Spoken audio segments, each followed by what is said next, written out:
Hi జ్యోతి, ఎక్కడి నుంచి వస్తున్నావు? బయటికి వెళ్ళొస్తున్నాను. సరే సర్లే, తొందరగా ఫ్రెష్ అవ్వు, మంచి బట్టలు వేసుకో. ఇవాళ ఆఫీస్కి లీవ్ పెట్టాను. హ్యాపీ మూడ్లో ఉన్నాను. మనకి మూవీకి టికెట్స్ కూడా బుక్ చేశాను. ఇద్దరం రెస్టారెంట్కి వెళ్ళి హాయిగా తినేసి సినిమాకి వెళ్ళిపోదాం. రోజంతా ఎంజాయ్ చేద్దాం. నేను రాను దొరబాబు, మీరు వెళ్ళండి, నాకు పని ఉంది. నీ పనులన్నీ పక్కన పెట్టు, ఈ శ్రీవారి చేయి పట్టు, ఎక్కేద్దాం ఎంజాయ్మెంట్కి చివరి మెట్టు. ఎలా ఉంది కవిత?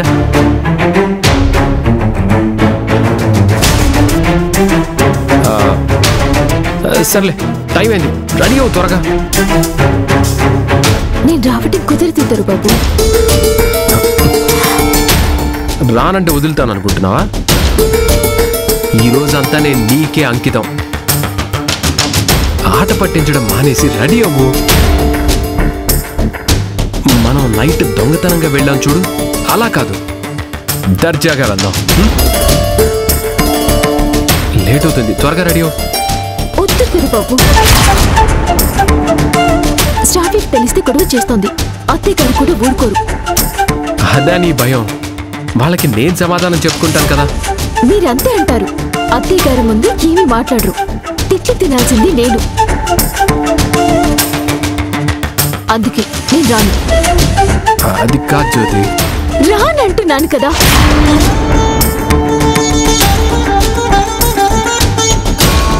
ఏంటి దొరబాబు, అత్తయ్య గారితో శ్రావ్యతో నన్ను తిట్టించాలని మీరేమైనా ప్లాన్ చేశారా?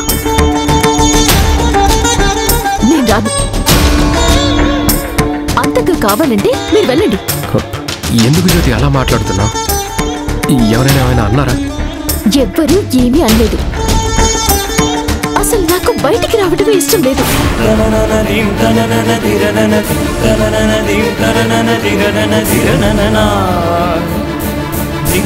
సారీ దొరబాబు, నా కోపానికి కారణం చెప్పలేను. నీ ప్రేమకి నేను దగ్గర కాలేను. ప్లీజ్ జ్యోతి, వెళ్దాం. నేను రానంటున్నానా?